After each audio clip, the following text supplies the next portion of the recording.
Hello friends, welcome to अप्रतिम कहानियाँ।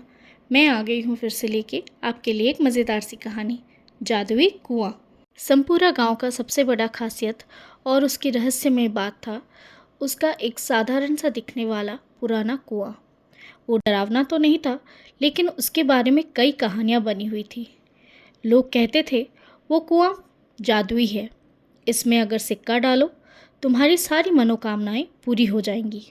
दिन भर वो कुआं बिल्कुल शांत होता, लेकिन रात होते ही मानो वो जिंदा हो जाता था।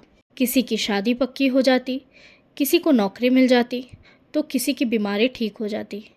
ये सब सुनकर बाहर के लोग भी वहाँ धीरे धीरे आने लगे थे। लोग दूर दूर से आते, फूल, मिठाई और सिक्के डालकर मन्नत मांगते। इन सब से सबसे ज़्यादा फ़ायदा किसी का होता था तो वो है पंडित तुलसीराम जी, जो कुएं के पास ही पूजा पाठ करते और दान पेटी रखते। ये सब ऐसे ही चलता रहा। फिर एक दिन गांव में एक नया मास्टर आया। नाम था रमेश। उन्हें इन बातों पर यकीन नहीं था। क्या ये कुआं सच में जादुई है? हाँ बेटा, यहाँ मांगी हुई मन्नत जरूर पूरी होती है। रमेश मन ही मन सोचता। मनोकामना पूरी होती है, मेहनत से यहाँ सीके डालने से कैसे पूरी होगी? इससे तो बस पंडित जी का फायदा होता है। फिर एक शाम रमेश कुएं के पास से गुजर रहा था कि उसने देखा कुएं का पानी हरा हो गया है। रमेश ये देख चौंक गया। वो कुएं के पास गया तो देखा वहां पंडित जी खड़े हैं। ये पानी का रंग हरा कैसे है? ये बदल कैसे गया? पंडित जी हंसते हुए बोले। ये भगवान जी का चमत्कार है बेटा। ये बोलते ही उन्होंने सारे गांव वालों को वहां बुलाया, वो दिखाने के लिए। सभी गांव वाले इस चमत्कार को देख हैरान हो गए और पंडित जी की बात पर विश्वास कर दिल खोल के दान दक्षिणा किए। लेकिन रमेश को ये बात कुछ हजम नहीं हुई। उन्होंने सोचा। ये चमत्कार है या कोई चाल? एक हफ्ते गुजर गया और फिर एक शाम वही बात। उस दिन कुएं का पानी पीला हो गया था। ये सब देख रमेश ने तय किया कि वो इस बात की जड़ तक पहुंचेगा और उसने तय किया कि वो रात को जासूसी करेगा। उस दिन आधी रात को रमेश चुपचाप कुएं के पास पहुंचा।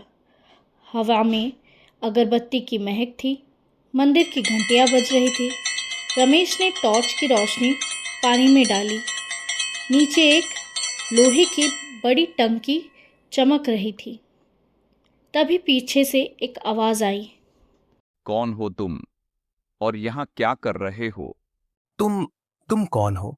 मैं तुलसी राम जी का चेला हूँ, लेकिन तुम यहाँ क्या कर रहे हो इस समय? सच जानने आया हूं। मुझे शक है कि ये कुआं जादुई है। ये जरूर कोई धोखेबाजी है। मदन, जो तुलसीराम का चेला था, भड़क गया। ये क्या बोल रहे हो? ये कोई धोखेबाजी नहीं, ये तो भगवान की कृपा है। ये कुआं जादुई है। ये झूठ तुम किसी और से कहना। मुझे अच्छे से पता है कुएं में एक लोहे की बहुत बड़ी टंकी है। मदन घबरा गया और बोल पड़ा। भाई चुप रहो। यहीं से पंडित जी और हम सबका गुजारा होता है। गुजारा मेहनत से होता है, लोगों को बेवकूफ बना के और उनकी आस्था से खेल कर नहीं। अगले दिन रमेश ने गांव में पंचायत बुलाया। क्या हुआ रमेश बाबू? ऐसे अचानक हम सबको यहाँ क्यों बुलाया? आप सबको जादुई कुआं का सच बताने। रमेश ने जो कुछ भी रात में देखा सब कुछ सबके सामने बता दिया। सबके सामने कुआं का पानी खाली करवाया गया। जैसे जैसे पानी नीचे गया, सबकी आंखें फटी रह गई। नीचे लोहे की टंकी और पाइप था, और वो पाइप पंडित जी के कमरे से जुड़ा था। रमेश ने समझाया। ये पाइप से सिक्के और चढ़ावा पंडित जी निकाल देते थे। पानी का रंग बदलने के लिए उसमें रंग मिलाते थे ताकि चमत्कारी लगे। गांव वाले ये सब देख गुस्से से भड़क उठे। पंडित जी, आपने आस्था और विश्वास के साथ खेला। आपने धोखा दिया। आपको ये गांव छोड़कर जाना होगा। पंडित जी रोते हुए बोले। मुझे माफ कर दीजिए, मैं लालच में अंधा हो गया था। लेकिन किसी ने उन्हें माफ़ नहीं किया। गांव वालों ने पंडित को भगा दिया और कुएं के पास का पूरा इलाका साफ करवाया। उस दिन के बाद से अब कुएं के पास कोई दान पेटी नहीं थी। रमेश ने सबको पानी का सही इस्तेमाल सिखाया। अब वो कुआं सबके लिए मुफ्त और साफ पानी का स्रोत बन गया था।